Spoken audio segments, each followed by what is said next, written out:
Wonderhussy here, lurking around Death Valley just before sunrise. Okay, frankly, I got here a little later than I intended, but I'm not exactly what you would call an early riser.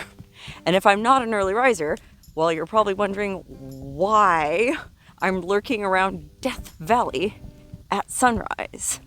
Well, it's because there's a particular spot in Death Valley that's supposed to be one of, I think, like the top 5 places in the United States to watch sunrise. And it's right here at this place called Zabriskie Point. Okay, you may have heard of Zabriskie Point. There was an iconic movie called Zabriskie Point, made in 1970 that, man, I haven't actually watched it, but it sounds really far out. I was reading the plot last night on Wikipedia and I couldn't even describe it to you if I tried. So I won't even try. And why would I talk about a dumbass movie when I'm here beholding this absolutely spectacular natural scenery? I mean, look at these formations. Unfortunately, you can probably hear voices in the background. That's because everyone and their Aunt Sally is here to watch the sunrise, and I'm here on a Tuesday morning at sunrise, and this many people are here. I mean, I told you this is considered like one of the 5 best places in the entire country to watch the sunrise, so that's why they're all lined up like lemmings with their cameras and tripods, trying to get that perfect shot. Even the Instagram influencers are already out and about in their cute little dresses. I knew I got here too late, but, well, in my defense, I had to drive an hour from my house, which is about 60 miles from here, and it looks like most of these people were just posted up in their rental adventure vans and motorhomes in the parking lot, just drinking coffee and taking their time, waiting for the first rays of light to break above the horizon before emerging into this spectacular desert. Okay, I'm going to turn the camera around because you certainly don't want to look at my ugly mug. I mean, I didn't have time to put on makeup or a white dress or anything like that. And besides, the scenery is so spectacular that I'm not going to waste any time on myself. Okay, anyway, that's the direction that the sun is about to come up, obviously. But I think the more interesting view is this way. I mean, look at this landscape. It just looks like a big crinkled up brown paper bag or something. All these different colors. I mean, yeah, you could say, oh, that's just brown, Wonderhussy. What do you mean? But no, that's not just brown. There's like, well, there's kind of golden, and there's tan, and there's a darker brown. There's even some kind of like, kind of orangey brown. There's some kind of pinkish gold, rose gold even. I think it's absolutely beautiful. And then in the background, I'll zoom in, you can even see a little bit of Badwater Basin. Look at that. That's Badwater Basin, the lowest point in the continental U.S. 282 feet below sea level. I'll drink to that. Hey, if you're watching this while you're having your morning coffee, cheers. I'm drinking my morning decaf, enjoying this beautiful Zabriskie sunrise. Cheers. Uh-oh, the Instagrammers are disappearing into the void. Watch out. Call search and rescue. This is gonna be another humdinger of a story. Actually, that's a hiking trail, and, well, maybe I should follow them, because that would be one way to get away from all these friggin' people. I did not expect this many people to be here, but, well, this is a very iconic attraction. I mean, it's one of the top spots in Death Valley, and it's well known because of the movie, and also It was featured on the cover of the U2 album, The Joshua Tree. Or wait, maybe it wasn't the cover, maybe it was the inside photo. I don't know, one of the pictures they're standing in front of that Joshua Tree, which is on the other side of Death Valley, but in the other photo, they're all standing up here on Zabriskie Point, looking very pensive and thoughtful and Irish. I feel like I have to whisper because it's so early in the morning, and also it almost feels like I'm in some kind of church or cathedral. You know, there's something about this starkness of this landscape that feels weirdly, well, spiritual. And I am not a spiritual person. So if I'm saying it, well, there must be something to it. It's pretty incredible. I wish you guys were here with me because it's balmy, okay? I think it's going to be like 96 degrees today. But right now it's probably about 70, 72. There's a breeze, pretty good breeze going, which is very pleasant. It's gentle, it's warm, it's balmy is the best word for it. Everything is just soft and balmy. You know, even the colors of this landscape are sort of soft. And, well, I don't know if a color can be balmy, but everything's very soft right now in this beautiful morning light. Oh, everybody up there behind me probably hates me for ruining their iconic Zabriskie Point photo, but in my defense, there's people all over the place here. You know, everybody wants to get their iconic Zabriskie Point photo, selfie, YouTube video, as the case may be. I mean, I guess if you really wanted to watch sunrise here without a billion people around, you'd have to come at a different time of year when it's less pleasant. You know, today is October 15th, I think, and I kind of chose this day on purpose for a couple reasons. One, well, it's not freezing cold. If I was to come here in December for sunrise, ooh-wee, it would be bitterly cold. But also, we're only like 2 weeks from daylight savings, so the sun doesn't come up until about 6:30. And knowing how hard it is for me to get up early, well, I thought I'd better plan this expedition, and I've been planning it for a long time, for a time of year when the sun rises as late as possible. So if I was here like in the middle of winter when the sun comes up at 4:30 or whatever, well, there might be fewer people here. And I probably wouldn't be here either because, oh, it was unpleasant enough to get up in the dark and drive an hour through the pitch black desert to come do this now. I can't imagine how much worse it would be if I was freezing. But even though it was unpleasant to get up for, I'm glad I did it because this is pretty friggin' cool. I mean, I guess the reason this landscape looks like this is this all used to be underwater. Okay, I guess about 9 million years ago, there was a vast inland sea here. And not Lake Manly. Okay, Lake Manly was the prehistoric sea in Badwater Basin that, well, actually just refilled during the monsoon last summer, and me and my friend Paul went canoeing on it. Well, that was a different inland sea, I guess. Lake Manly was over there, and there was some other big prehistoric ocean right here, and that's why there's all these weird crinkly formations. This is basically, I guess, the bottom of an ancient sea. Under the sea, under the sea. Oh, now everybody probably really hates me. Okay, well, I want to go see the sun come up on that side, but the landscape on that side isn't as exciting. I don't know. I feel like this is where all the action is. This is where you can see all the colors changing. Look at the sky. Pink, kind of gently fading to blue. Those are the Panamint Mountains that we're looking at there in the distance. That's where the highest peak in Death Valley is. Telescope Peak. And I'm not sure we can see it from here. I don't know which one it is, but it's the highest peak in that mountain range and the highest peak in all of Death Valley, right next to the lowest point in the entire Western Hemisphere, Badwater Basin. Pretty dramatic landscape. I mean, I don't really think I need to say that. You can tell for yourself just looking at this. Dramatic and iconic. Cheers to you, Zabriskie. Or should I say Zabriskie? Okay, I was doing some research into this last night.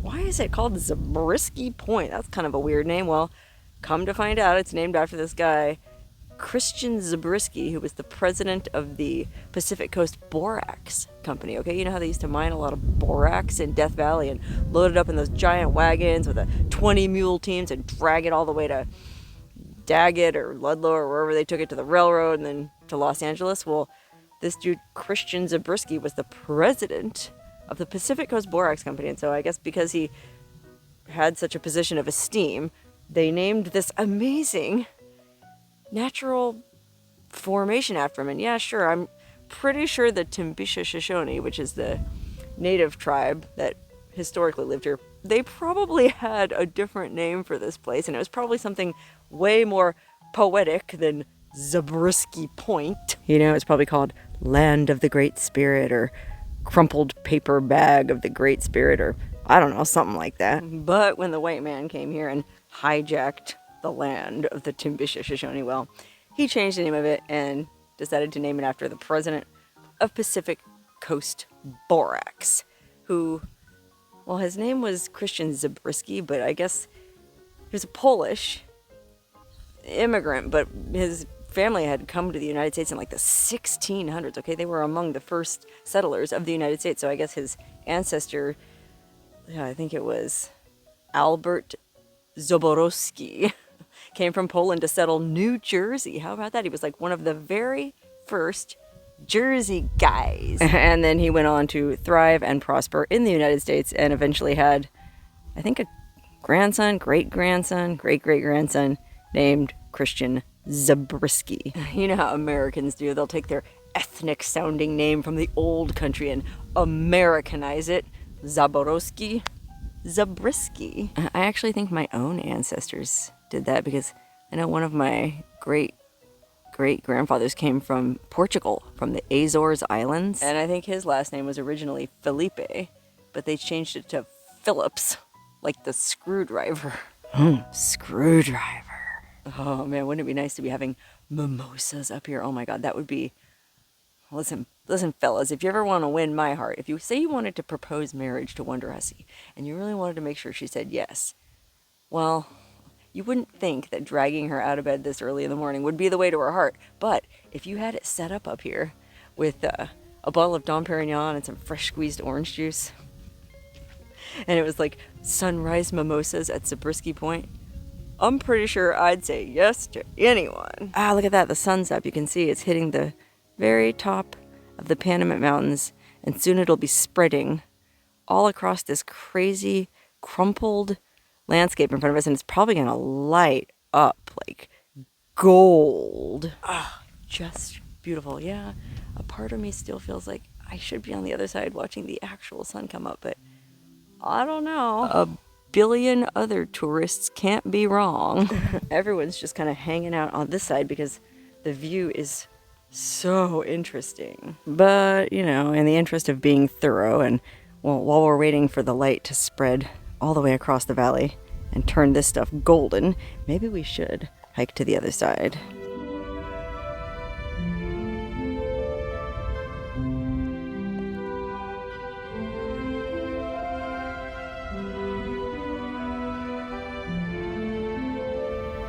Whoa, yeah, I don't know. It's actually pretty amazing over here, too. I mean, yeah, seriously, everyone's over there, but this is pretty much just as incredible. Look at this landscape. This is wild. It looks like another planet.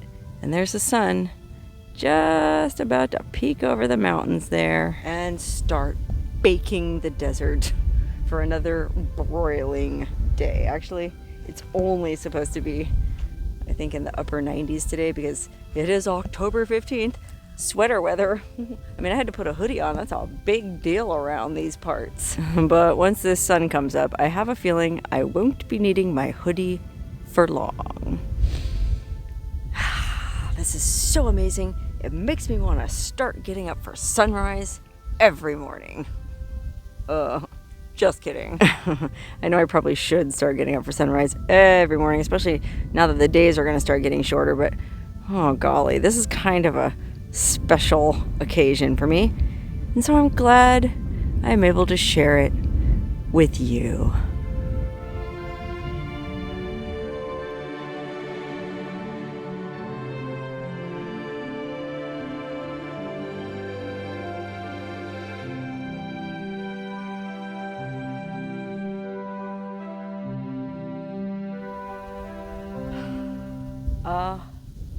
Amazing. And definitely worth getting up at 4 o'clock in the morning for. Okay, now that the sun's up, let's go back over to the other side and see how the light has changed over there. I mean, that's what's so interesting about this landscape and why so many people want to come out here and photograph this. It's because the way the light and the shadows move and change on these crinkly formations. I mean, look at this.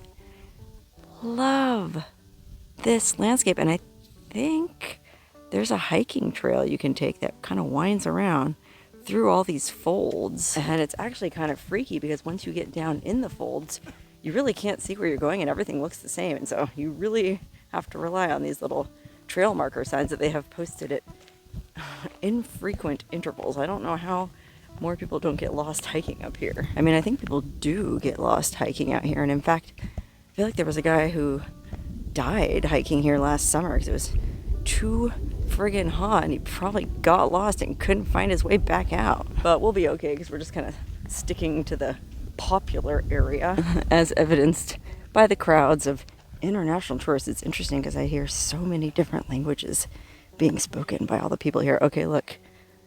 This is the other side. Look at that. Look at the shadows. I mean, if you shot that as a black and white picture, that would be out of sight. Actually, you know what I was just thinking about? Apparently there was this French philosopher named Michel Foucault. I'm not sure how you pronounce his last name. Foucault. Well, some philosopher from like the 1950s came out here back in the 60s, 70s and took acid here at Zabriskie Point. And he said it was, I think, the most transformative experience of his entire life.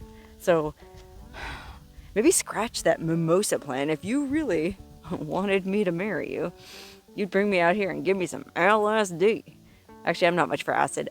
I'd prefer mushrooms, but oh my God. Drinking mushroom tea at Zabriskie Point.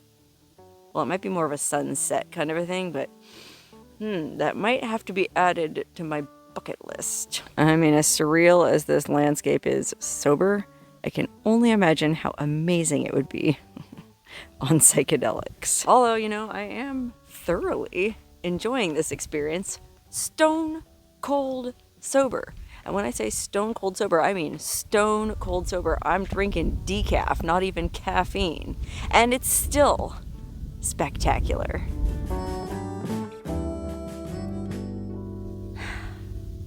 Amazing.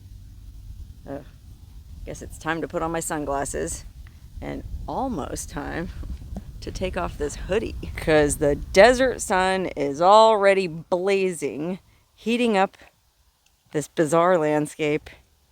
And well, you can see the light is getting kind of flat. It's not as interesting and magical as it was when we first got here.